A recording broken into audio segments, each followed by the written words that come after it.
Salut à toutes et à tous, bienvenue dans ce nouvel épisode d'Avec ou sans sucre.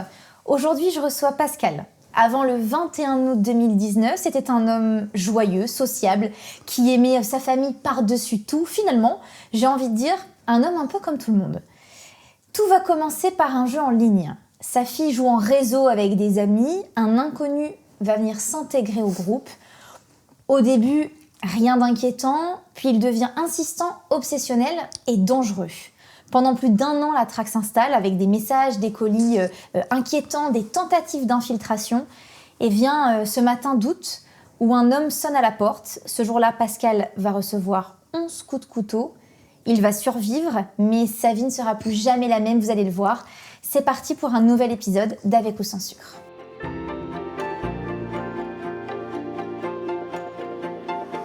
Pascal, bienvenue. Bonjour, merci de m'accueillir. Avec grand plaisir. On se tutoie, on s'est dit avant le podcast en off qu'on se tutoyait. Pascal, comment tu te décrirais avant ce drame ? Tu étais un homme comment ? Gentil, simple, aimant ma famille par-dessus tout. La famille, c'était central dans ta vie, mes c'est ça ? Mes enfants, ouais, c'est ça. Et puis, je pratiquais le football, on marchait avec mon épouse, on faisait pas mal de trucs. Et là, à ce jour-là, voilà, tout a changé. Tu sens que tu n'es plus le même homme. On va revenir sur le drame, bien évidemment. Mais aujourd'hui, en tout cas, tu sens que tu n'es plus le même homme. Tout à fait. Il y a une tristesse en toi, Oui. C'est ça ? Oui. Tu as 2 enfants ? 2 enfants. 2 enfants, une fille, un garçon ? 2 filles. 2 filles. Tu as 2 filles. L'une de tes filles va commencer à jouer à des jeux en ligne. Est-ce que toi, c'était quelque chose que tu connaissais ? C'était un univers que tu connaissais ? Tu jouais aux jeux en ligne ? Pas du tout ? Pas du tout. En fait, c'est arrivé en 2018, le commencement de l'affaire. Ouais. 2018, elle travaillait en Suisse. Et puis, elle habitait à la frontière à Belfort, entre Belfort et la Suisse. Et puis, elle était avec une copine en colocation qui travaillait avec elle. D'accord. Et pour se détendre, elle jouait en ligne. Mais quand elle jouait en ligne, ils avaient créé un réseau d'amis. Pour jouer ensemble. Voilà, pour jouer ensemble, se détendre. Et puis, un jour, il y a la personne qui est venue se greffer dans le jeu où ils étaient. Et il a commencé à perturber les gens. Et puis, il a commencé à s'accrocher à ma fille. Moi, je ne connais pas très bien, Pascal, les jeux en ligne. Comment on rentre dans un groupe ? Comment ça se passe, en fait, finalement ? Tu sais ? Je ne sais pas trop non plus, parce qu'au départ, on ne savait pas non plus... on savait qu'elle jouait un peu au jeu en ligne, quoi, pour se détendre. Mais on ne savait pas vraiment à quoi elle jouait. Des jeux en ligne, on parle de jeux d'argent ou on parle pas de jeux d'argent ? Pas de jeux d'argent. On parle de jeux comme moi je joue pas du tout sur mon téléphone, comme un Candy Crush, comme c'était plutôt des jeux un peu de guerre. C'est ça. Ok, d'accord. Elle te dit à toi et à ta femme. Sans souci qu'elle joue à ces jeux-là. Enfin, je veux dire, c'est pas quelque chose qu'elle cache. On est d'accord ? Non, elle le cachait pas. Okay. On savait que elle jouait. Puis elle avait sa vie aussi, elle était partie de la maison. Quel âge elle a à ce moment-là, ta fille ? 28 ans. D'accord. Oui, donc rien d'anormal, rien d'inquiétant. Elle avait sa vie, elle travaillait. 28 ans, on la lâche un peu. Oui, bien sûr. Mais voilà, donc ça a commencé vraiment par ça. Cet homme, un homme en tout cas, rentre, tu le dis très bien, dans ce groupe d'amis, finalement. On ne sait pas très bien comment il rentre, mais bon, c'est pas le sujet. Il rentre dans le groupe et au début, tout se passe plutôt bien. Et puis, si je comprends bien, au fur et à mesure, il devient inquiétant, voire dangereux, c'est ça ? C'est ça. Qu'est-ce qui se passe exactement ? Qu'est-ce qu'il fait ? Quel est son comportement ? En fait, au tout départ, comme tu dis, il s'incruste, mais tout va bien. Et puis, au fur et à mesure des jeux, et du moment, et du temps, il commence à s'agripper un peu à ma fille, je veux dire. Au bout de combien de temps, à peu près, t'as une idée ? 6 mois, 7 mois. D'accord, ok, oui, quand même. Ouais. Donc, arrivé un moment, ma fille commence à prendre peur. Elle vous en parle ? Elle ne nous en parle pas. D'accord. Elle quitte son travail en Suisse parce qu'elle était tellement harcelée qu'elle prenait peur qu'il la rencontre ou qu'il la voit. Parce qu'ils ne s'étaient donc jamais vus, hein, c'est Non. ça? C'était uniquement, et c'était déjà énorme, mais uniquement en ligne. C'est ça. Donc, qu'est-ce qu'il lui disait pour qu'elle prenne peur? Est-ce qu'il l'a menacée? Comment je pourrais dire? Quelqu'un qui tombe amoureux d'une personne, mais que l'autre personne n'en veut pas. Ouais. Donc ça devient un peu... C'est malsain. Voilà, c'est ça. Ouais. On s'accroche. Même si la fille refuse, on continue. Et à partir du moment, ça devient du harcèlement. Et là, ma fille prend peur et elle rentre à la maison. Waouh, elle quitte tout. Oui, mais elle ne nous dit pas que c'est à cause de ça. Qu'est-ce qu'elle vous dit alors? Qu'elle a perdu son travail et qu'elle est obligée de rendre l'appartement où elle était, parce qu'elle ne travaille plus et qu'elle voulait rentrer à la maison en attendant de trouver du travail où nous habitons. D'accord, donc vous l'accueillez, j'imagine, les bras ouverts, sans vous douter de quoi que ce soit. Et puis, on commence à recevoir... Donc, elle continuait à avoir des appels, Et puis, à un moment donné, on reçoit des colis. Et dans ces colis, il y avait un peu de tout, de la confiture renversée, du sable, des mots. Donc, elle continue. À un moment donné, elle a dû nous le dire, parce que forcément, nous, on se posait la question de où ça venait. Et, qu'est-ce qu'elle vous dit alors à ce moment-là? Qu'il y a quelqu'un qui la harcèle et qu'elle a peur. Wow. Qu'est-ce que toi, en tant que papa, tu ressens quand ta fille te dit ça? Nous, on ne vient pas tout de suite à l'idée que c'est par rapport au jeu. Oui, évidemment. On se dit, du harcèlement, il y a beaucoup de gens qui se font harceler par téléphone. Donc on s'inquiète quand même. Mais ça ne va pas au-dessus de ça. Puisque ma fille est chez moi, donc elle est entourée, et puis on se dit qu'il ne peut rien lui arriver. Oui. Et puis on part avec mon épouse... Prends le temps, Pascal, prends le temps. Franchement, je te jure, c'est une conversation, j'ai envie de dire, entre toi et moi, même s'il y a des gens autour. Prends le temps. Je sais que ça te touche. On m'a dit, avant le début de cette interview, prends le temps avec Pascal. Moi aussi, je vais être très touchée, hein, tu vas voir. Prends le temps qu'il te faut, donc Pascal. on part en croisière avec des amis. Et puis, j'ai mon chef qui m'appelle et qui me dit... Pascal, il y a un huissier qui te recherche. Je me dis, un huissier qui me recherche? Donc je me rends à mon épouse, il y a quelque chose qui t'a fait ou il y a eu un problème dans les... Elle dit non, il n'y a rien du tout. Donc il avait téléphoné, il avait réussi à trouver où je travaillais et il avait téléphoné à mon patron pour lui demander où j'habitais et où ma fille, s'il pouvait retrouver ma fille. Est-ce que tu penses que c'est comme ça qu'il a eu votre adresse pour envoyer les colis? Parce que je me pose la question, comment il a su... Mais en fait, c'était quelqu'un qui, informatiquement, il était... D'accord. Très facile de vous retrouver, quoi. Voilà. Et puis, il allait sur le Darknet, il connaissait les astuces, il savait plein de trucs. Et donc, il a retrouvé les adresses, il a retrouvé où je travaillais. Et puis... Qu'est-ce qu'il te dit, ton patron? Il a dû être étonné, j'imagine, aussi de recevoir un appel comme oui, ça. et puis il me dit, est-ce que je dois le prendre au sérieux? Je dis non. Je dis, tu prends au sérieux, oui. Mais je dis, moi, j'ai rien à voir avec les huissiers. Donc, je dis, à mon avis, c'est quelqu'un qui... Donc, il dit, de toute façon, j'ai rien dit. J'ai dit que tu n'étais pas là. Et que s'il veut vraiment t'avoir, qu'il rappelle. Est-ce que toi, tu fais le lien à ce moment-là? Pas du tout, parce que nous, on ne savait pas...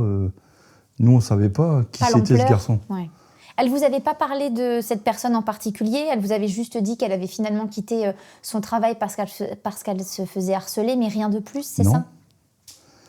Donc, on rentre de vacances, et un après-midi, j'ai ma collègue qui me dit « Pascal, il y a quelqu'un pour toi, c'est un huissier. » Donc je me dis c'est la personne de la dernière fois. Et donc il dit un nom, je ne me souviens plus du tout. Et il me dit voilà, je recherche votre fille, parce que... alors je dis, pourquoi vous la recherchez? Il me dit, parce que la CAF lui doit 12 €. Donc je me dis, non mais la CAF doit 12 €? Je dis, depuis quand la CAF passe par un huissier pour rembourser 12 €? 12 €, complètement. Alors il commence à s'énerver, il me dit, de toute façon, vous allez me la donner, l'adresse ou... Je dis, déjà, t'es mal tombé, donc l'adresse, tu l'auras pas. Et puis je dis, c'est plus la peine de rappeler, donc je raccroche. Et là, est-ce que là tu comprends? Est-ce que là tu te dis il y a une supercherie? Là oui, vraiment. Forcément, parce que des choses comme il dit, un huissier pour 12 €, oui. Et savoir où ma fille habitait, donc je me suis dit, Alors, il y a quelque chose qui se passe, mais on n'en sait pas plus. Et ma fille était avec un petit ami. D'accord. Déjà, à ce temps-là. Et une nuit, je reçois un texto qui me dit votre fille, parce qu'il passait par plusieurs intermédiaires de personnes. Donc il avait tressé des liens avec des gens. Il avait fait qui d'autre, par exemple? Ton patron, il a fait qui d'autre? Mais il a fait personne d'autre. En fait, c'était moi, après, il a réussi à m'avoir. Ouais. Et puis mon patron. D'accord. Donc après, c'était un texto, 3h du matin, qui me disait... Alors c'était envoyé par une personne, forcément, on n'a pas le numéro qui s'affiche, et qui disait votre fille est en danger, donc parce qu'elle était avec son petit copain, votre fille est en danger, il va la séquestrer, il va la tuer, donc faites ce qu'il faut, et un message comme ça, quoi. Donc j'ai essayé de rappeler la personne derrière, forcément. À 3h du matin. Ouais. Tu le vois tout de suite, le message. Ouais. Donc j'essaie de rappeler derrière, mais forcément, c'est du numéro où on ne peut pas appeler. Et puis, ça continue. Donc, ma fille, elle commence à continuer à prendre peur, forcément. Et voilà. Et puis, on arrive à la date fatidique, quoi. Donc, quand tu reçois ce texto, tu appelles ta fille dans la foulée, quand même, pour demander si elle va bien. Tu l'appelles le lendemain matin. Elle était encore à la maison. Elle était à la maison. Ah oui, d'accord, elle était à la maison. Ok. Oui, donc là, qu'est-ce qu'elle dit? Qu'est-ce qu'elle en pense, elle, de ça? Elle commence quand même à paniquer. Oui. Et puis elle se dit, est-ce que je vais le dire, est-ce que je vais pas le dire? Et à un moment donné, elle a dû quand même le dire, quoi, parce que... Donc on connaissait pas cette personne, forcément, on l'avait jamais vue. Et voilà, donc elle a expliqué un peu. Donc après, on s'est dit, bah voilà, d'où viennent les colis, d'où viennent les messages, d'où viennent les... Là, c'est plus facile de relier l'histoire. Là, vous voilà, comprenez. Est-ce que ta fille a pensé à aller porter plainte à un moment donné?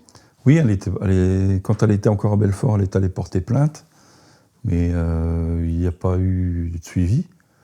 Et quand elle est rentrée, pareil, elle est allée où on habite, et puis il n'y a pas eu de suivi non plus. On lui a dit qu'elle devait s'estimer heureuse d'avoir des colis, quoi. Comment on explique ça aujourd'hui? Comment on explique, c'était en 2019, mais comment on explique qu'en 2018, 2019, qu'importe, on ne prenne pas au sérieux ce genre de menaces? Ben oui, c'est incompréhensible parce que ma fille, c'est pas la seule à qui ça arrive. Et à ce moment-là, on se dit, bah voilà, maintenant on va se retourner contre qui pour avoir de l'aide, pour... Vous vivez, j'imagine, bien pendant plus d'un an avec de la peur, oui. avec de l'inquiétude, puisque ça continue. Il y a toujours soit des appels, soit des colis. En fait, il y a toujours une petite chose pour rappeler sa présence, cette personne complètement nocive. L'après-midi du 21 août 2019, tu vas recevoir 11 coups de couteau avec une lame de 27 cm dans le dos, le bras et l'abdomen. Si je ne dis pas de bêtises, ta femme, ça sonne à la porte, ta femme ouvre la porte. Qu'est-ce qui se passe ces premières secondes? En fait, on n'est pas parti en vacances. On partait tout le temps en vacances à ce moment-là. Ok. Et là, on n'est pas parti en vacances parce que ma fille nous a donné notre premier petit-fils. Donc on s'est dit... Pour notre fille? Oui. Oui. On s'est dit, on partira pas là, on partira plus tard. Et on commençait à organiser quelque chose pour notre anniversaire de mariage. Et puis, c'était une journée, il faisait plus de 30 degrés, je m'en souviens. Et mon épouse, elle regarde à la fenêtre et elle voit passer quelqu'un, alors tout habillé en noir, chaudement habillé, avec une casquette, un bandana sur le visage. Et elle passe et elle me dit, oh là, j'ai vu quelqu'un de bizarre. Donc moi, je me dis, de toute façon, tu vois des gens bizarres partout. Et puis, à ce moment-là, il y a quelqu'un qui sonne à la porte. Elle ouvre la porte, et au même moment où elle ouvre la porte, il met son pied pour empêcher qu'elle referme la porte. Donc elle se met contre la porte, elle essaie de le sortir, elle pousse tant qu'elle peut, mais il sort une lacrymogène, et puis il l'asperge de lacrymogène. Et toi, t'es là, t'étais et moi, pas je loin. suis dans le salon. Tu vois ce qui se passe? Non, je ne vois pas. j'entends seulement, comme ma femme continue à pousser la porte pour l'empêcher de rentrer, elle me dit, Pascal, on se fait braquer, parce que à ce moment-là, elle avait un magasin. Et elle tenait un magasin, et elle avait peur que c'était quelqu'un qui venait pour la caisse. Donc elle essaie de l'empêcher de rentrer, et à ce moment-là, il la gaze. Donc elle réussit à partir en criant pour appeler de l'aide, donc elle passe par le jardin, et elle va chercher de l'aide en criant. Et à ce moment-là, elle me dit, Pascal, on se fait braquer.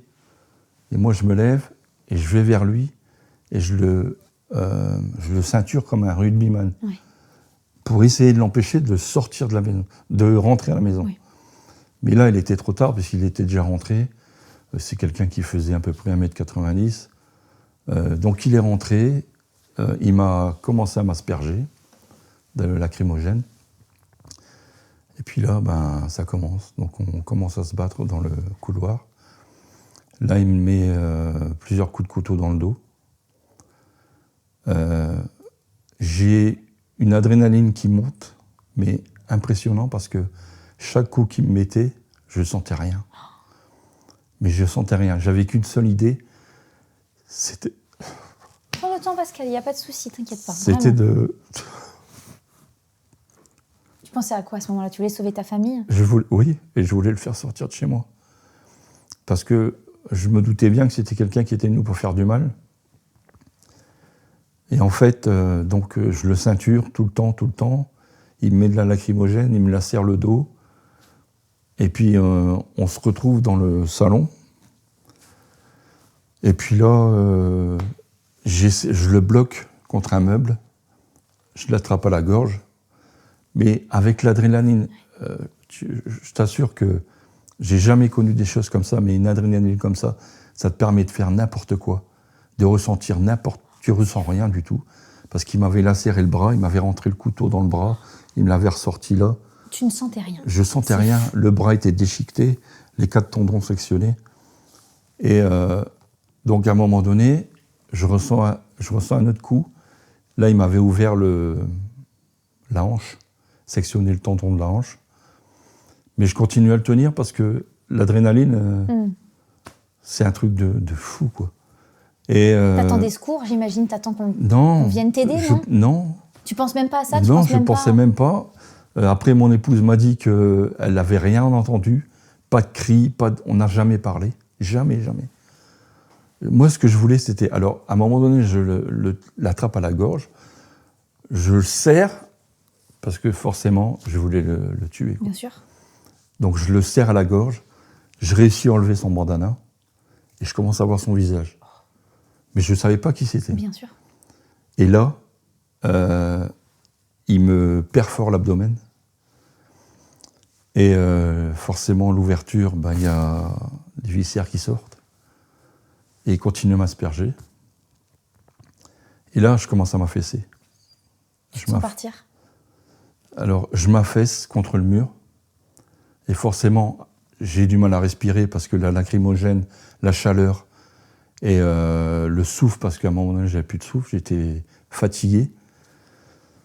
Il se retourne vers moi et il me regarde avec un regard, j'oublierai jamais d'ailleurs,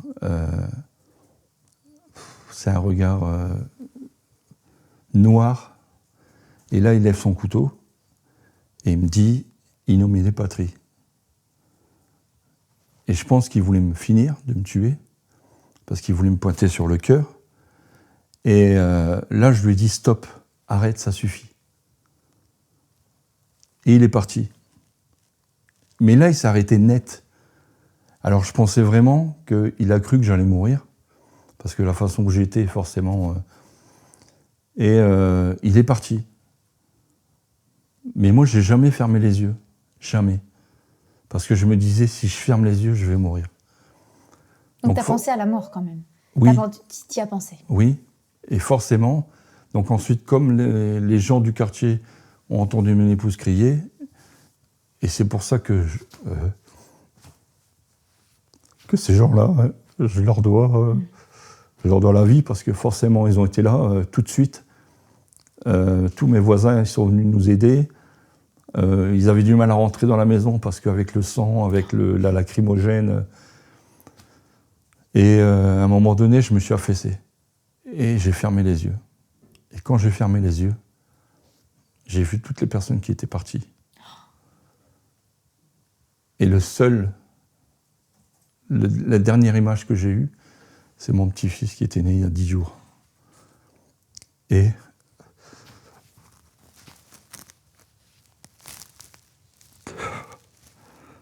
là, j'ai ouvert les yeux et je me suis dit, je ne ferme plus les yeux. Oh, wow.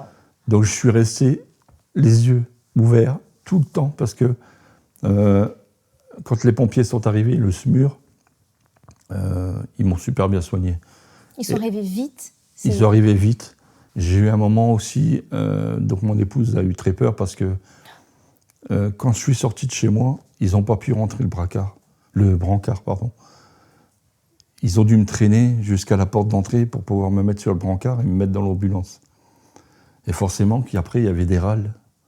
Parce que, avec la douleur, avec tout ce que j'avais perdu comme sang, bien sûr.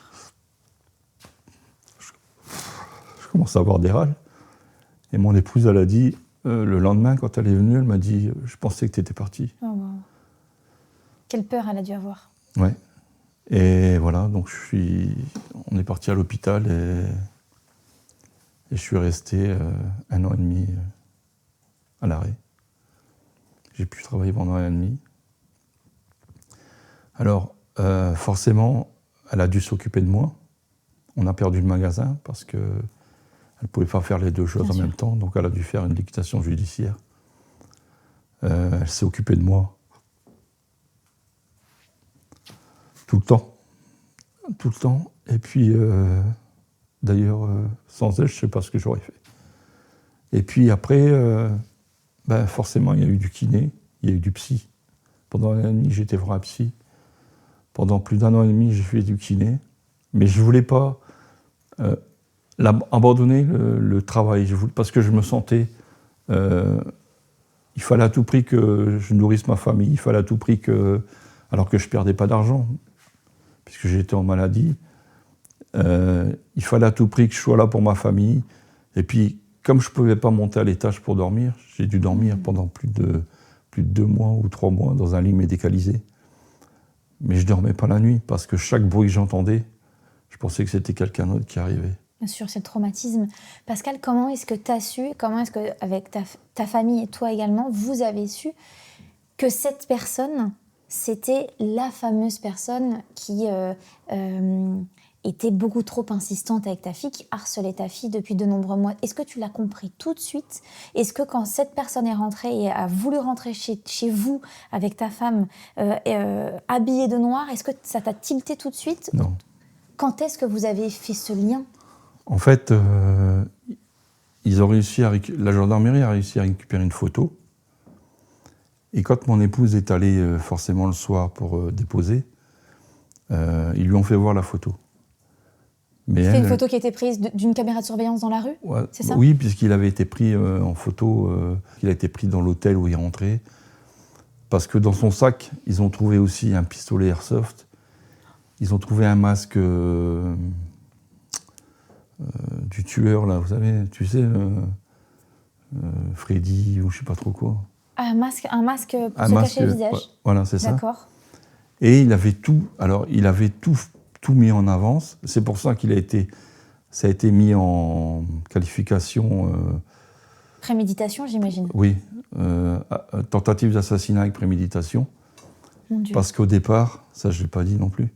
Enfin, je l'ai dit, mais au départ, il était venu pour tuer ma fille. Mon Dieu. Comme il avait trouvé où elle habitait, il était venu pour tuer ma fille. Et heureusement, elle était partie chez le coiffeur cet après-midi-là. Parce que sinon, il y aurait eu un carnage, quoi. Comment est-ce que ta fille, elle apprend ce qui t'est arrivé?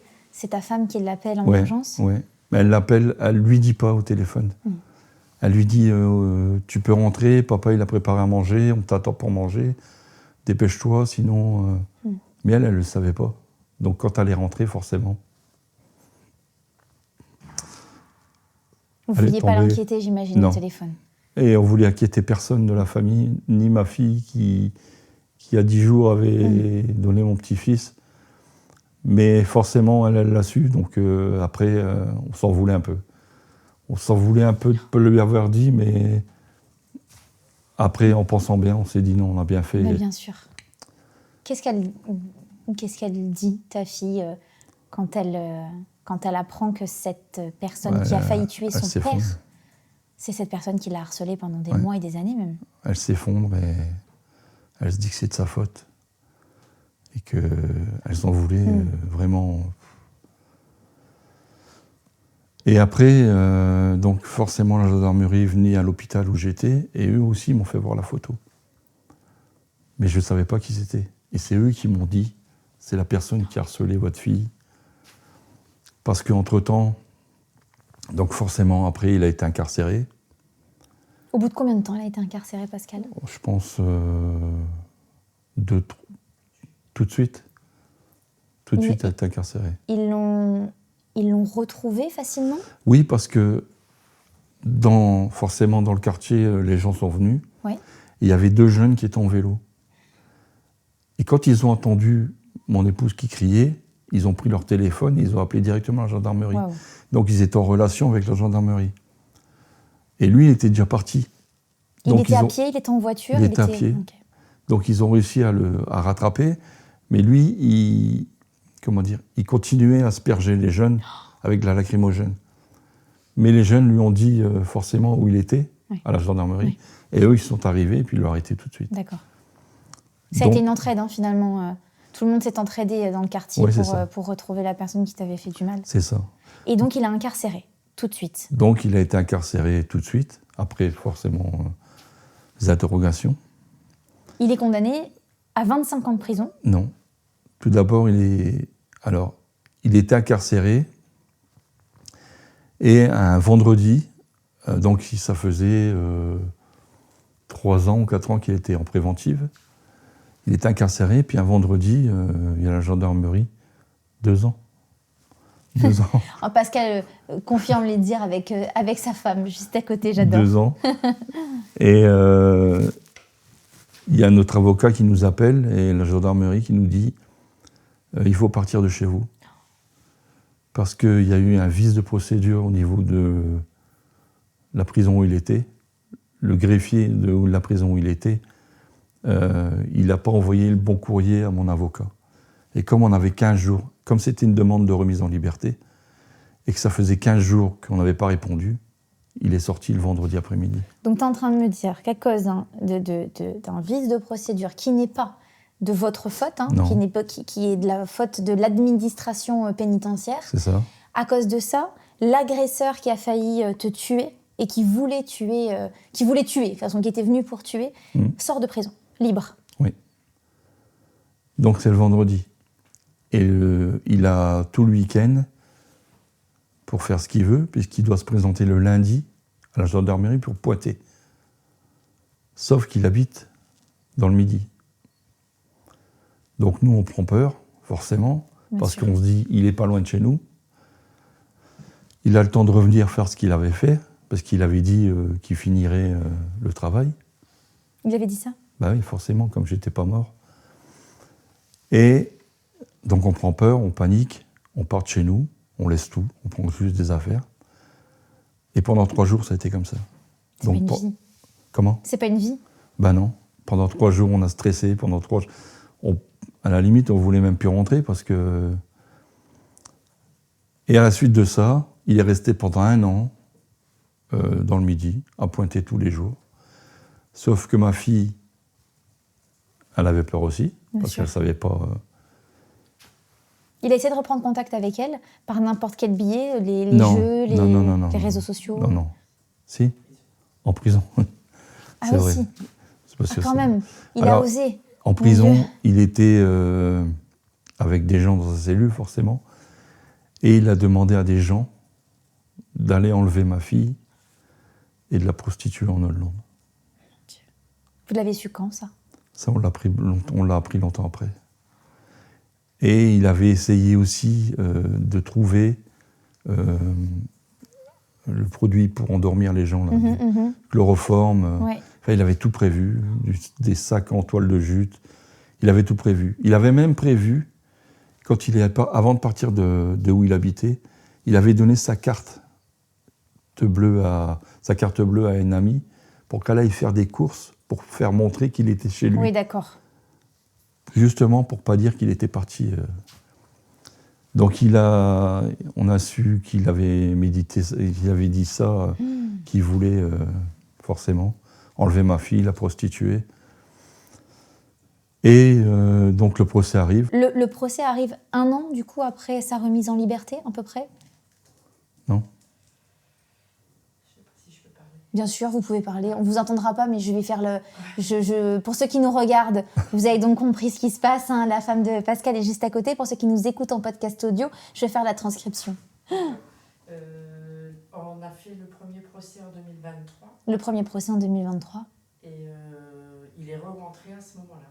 Donc il est resté au moment du procès. D'accord, donc il est resté dehors. Donc il a participé libre au procès. D'accord. Parce qu'il était à côté de nous. Hein. Quand on allait au restaurant en face pour manger le midi, il était dans le même restaurant que nous.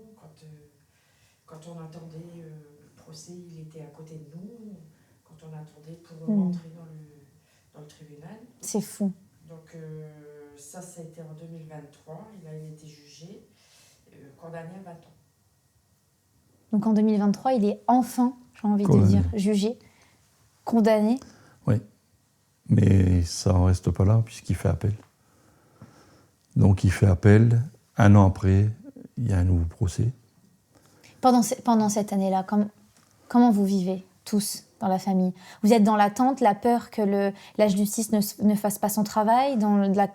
C'est quoi votre sentiment à tous? Le premier procès, c'est que on est heureux qu'il est en prison, forcément. Parce que soulagé?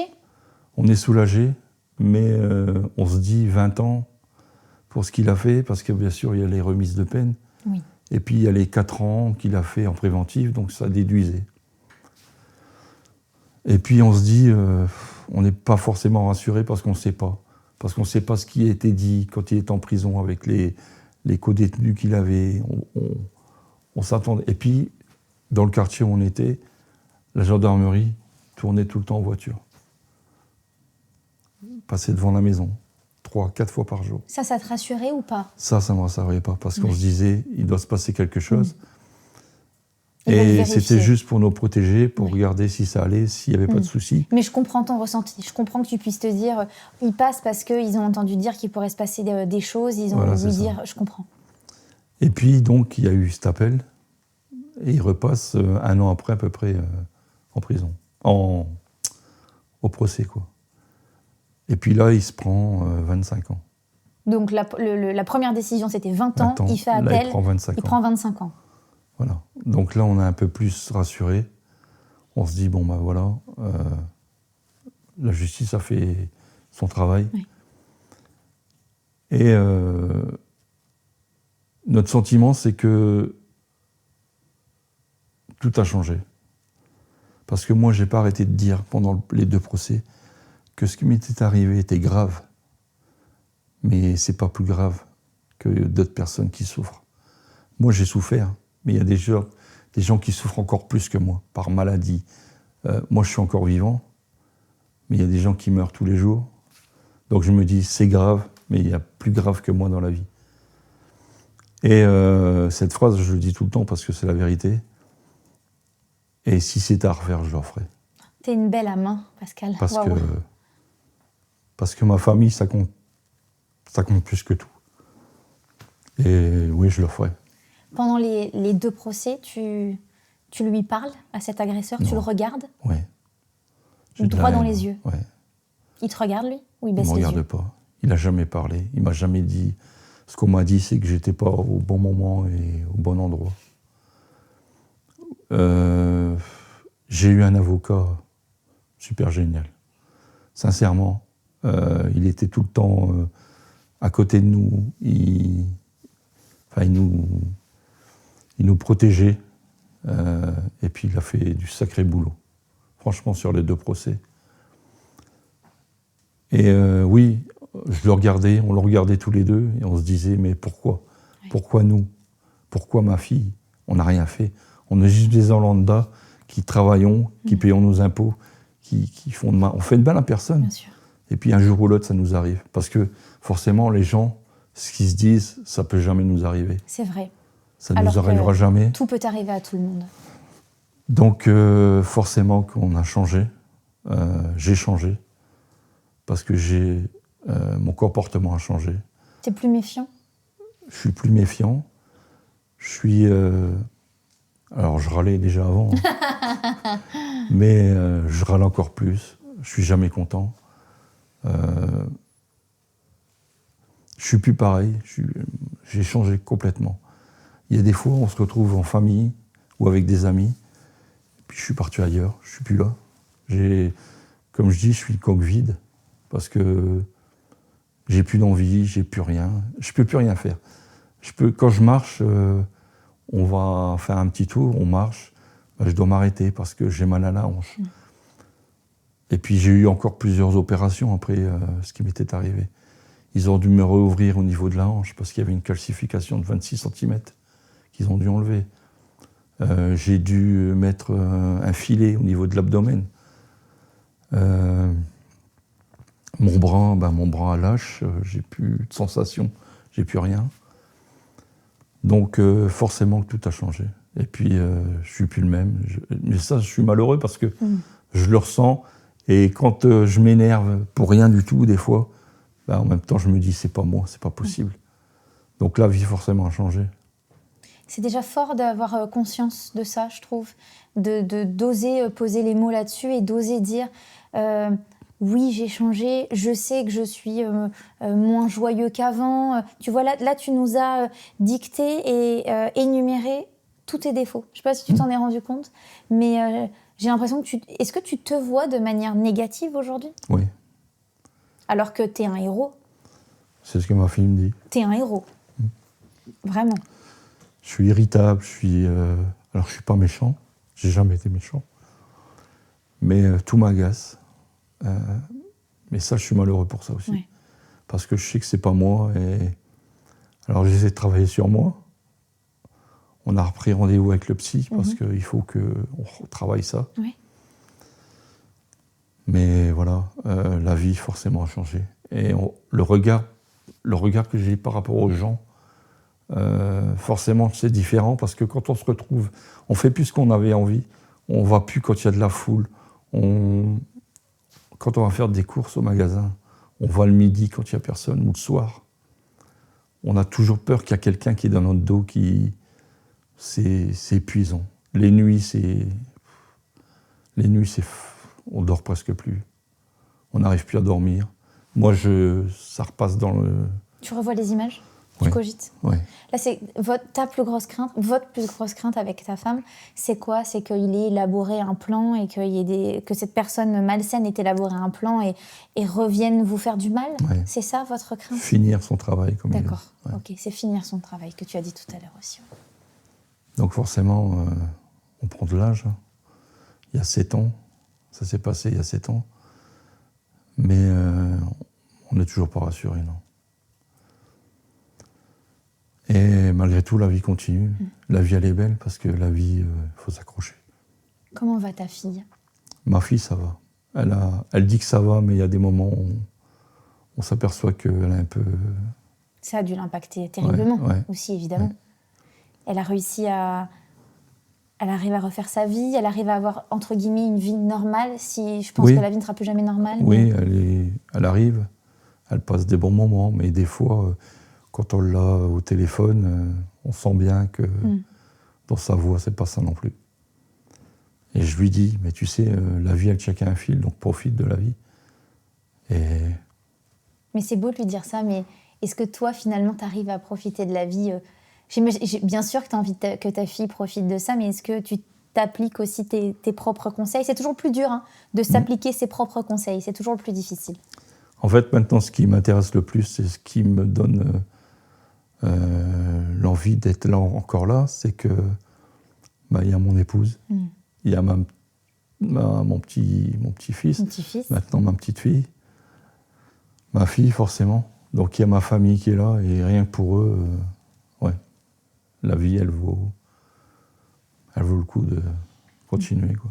Parce que forcément, Il y a eu, tout début, j'ai eu des idées noires, forcément. Bien sûr. J'ai voulu partir parce que je me sentais plus capable de les aider. Alors que pourtant, c'est fait fou parce que tu les as protégés. Oui, mais en étant sur un lit médicalisé et en ayant la peur qu'on avait encore, je me disais, si c'est toujours la même chose, s'il y a quelqu'un qui revient, qu'est-ce que je vais pouvoir faire là? Je ne peux plus rien faire. C'est ce que tu crois, mais tu nous as dit toi-même que ton corps, avec l'adrénaline, on est capable de tout. Sauf que là, j'avais des blessures de partout et je pouvais à peine me lever. Et ouais, forcément, après, ça cogite. Mm-hmm. Mais maintenant, on essaie de se reconstruire, malgré... Bon, ça fait 7 ans, on se reconstruit et puis c'est difficile, tous les jours. Bien sûr. Tu viens ici pour raconter ton histoire, mais aussi pour alerter. Je viens ici parce que, en fait, je voudrais que les jeunes prennent conscience que jouer aux jeux en ligne, ça peut être dangereux. Et c'est très hyper dangereux. Important que tu le dises. Très dangereux. Alors, forcément, ton podcast, c'est la chance que j'ai parce que j'espère qu'il y a beaucoup de personnes qui regarderont, des parents, bien sûr, qui prendront conscience que si leurs enfants jouent à ça, alors forcément, c'est pas des petits-enfants, c'est des ados, j'espère qu'ils prendront conscience que c'est très très dangereux de jouer à ces jeux-là. Et que à tout moment, on peut tomber sur des gens malveillants qui veulent faire du mal. Et ça arrive où est-ce qu'on a eu. Il faut en parler. Il faut en parler, que ce soit si ce sont des jeunes qui nous écoutent et qui jouent à des jeux en ligne et qui se retrouvent dans cette situation. N'hésitez pas à en parler à vos parents, à la police, même si on a bien vu là que les plaintes qui ont été déposées, malheureusement, n'ont pas été plus loin. Mais voilà, en parler à ses amis, à sa famille, à son entourage. Et si c'est l'entourage de certains, peut-être enfants, joueurs qui nous regardent, si c'est des parents, si c'est des oncles ou des tantes qui se rendent compte aussi qu'il y a quelque chose d'étrange, briser ce tabou et en parler, ne pas attendre qu'un drame comme celui-ci arrive. C'est ça. Donc j'espère vraiment que mon vécu leur fera un peu réfléchir, quoi. Ton témoignage est bouleversant et on sent, ça se sent vraiment que tu es quelqu'un de gentil, Pascal. Ouais. Et ta femme aussi. Je me permets de te regarder aussi. Vous êtes... la vie est parfois injuste. Oui, voilà. C'est ça. La vie est injuste. On se demande, tu l'as dit tout à l'heure, mais pourquoi nous ? Pourquoi ça nous arrive à nous ? On paye des impôts comme tout le monde, on mène une vie comme tout le monde, on ne redemande rien à personne. Et pourquoi un tel drame nous arrive ? J'aime me dire que peut-être qu'il fallait qu'un jour, voilà, tu sois assis ici pour raconter ton histoire. Tu vas peut-être sauver, tu vois, des jeunes ados, ou pas forcément des ados d'ailleurs, mais des gens qui pensaient pas arriver à ce niveau-là, tu vois, de dureté et de difficulté dans une vie. En fait, finalement, ah oui, vu que ça peut arriver à tout le monde, je vais peut-être faire attention. Et je pense que ce témoignage peut parler à beaucoup de gens. Et c'est extrêmement touchant. J'avais même envisagé d'aller dans les lycées pour leur expliquer. Oui. Ou écrire un livre, mais je ne sais pas, forcément, je ne sais pas comment il faut faire. Donc, mais je voudrais vraiment que ce message-là il passe parce que c'est vraiment... déjà, pour la famille, c'est difficile parce qu'ils souffrent. Avec toi, j'imagine. Voilà, c'est ça. Mais la personne... Mais moi, j'ai souffert des blessures, forcément. Je souffre encore. J'ai du mal encore à m'en remettre, malgré que ça fait 7 ans. Je pense qu'on ne peut pas s'en remettre. On ne s'en remettra jamais. Tu vois encore le soir, quand tu vas te coucher, les images ? Je vois tout le temps. Je vois tout le temps les choses. Encore cette nuit, j'ai encore rêvé qu'il entrait. Ça part jamais. Tu as essayé des thérapies comme... Alors moi, je n'en ai jamais fait, mais j'en ai beaucoup entendu parler. L'EMDR, c'est des thérapies un peu d'hypnose. Hein. Dites-moi si je dis des bêtises. Mais... C'est ça, j'ai entendu parler. Ouais. Tu as déjà essayé des choses comme essayé. Ça ? Apparemment, ça fonctionne bien. C'est vraiment des thérapies, en fait, vraiment pour revoir l'image. A priori, encore une fois, voilà, moi, j'en ai jamais pratiqué, mais tu revois la scène, tu revois l'image et tu retravailles vraiment là-dessus. Et à ce qu'il se dit, ça fonctionnerait vraiment très bien, quoi, pour aller mieux. Je pense qu'il y a plein de choses pour aller mieux, même si c'est loin d'être évident. Mais je te souhaite effectivement de revivre, parce qu'en fait, de ce que je crois comprendre, là, tu survis. C'est ça. En fait, ce que j'ai dit au procès, je suis né le 24 janvier 1966, je suis décédé le 21 août 2019. C'est tellement fort comme phrase. Mais c'est la vérité, quoi. S'il n'y avait pas ma famille, je ne sais pas. Sincèrement. Parce qu'on s'accroche à sa famille. Bien sûr. Mais quand on n'a plus rien pour s'accrocher, je pense que les gens, ça doit être difficile. Tu vis plus du tout ou très peu de moments de bonheur? Si, forcément. Quand je suis avec mon épouse, mes enfants, si. Mais après, non. Les restants, je vais travailler, mais parce qu'il faut. Je suis passé d'une personne normale à un travailleur handicapé. Alors, j'ai rien contre les travailleurs handicapés. Bien sûr. Mais ça te gêne de te... C'est pas que ça me gêne, mais ça fait un choc, quoi. Ouais. Parce que être handicapé, on est handicapé quand on a un accident, on est handicapé.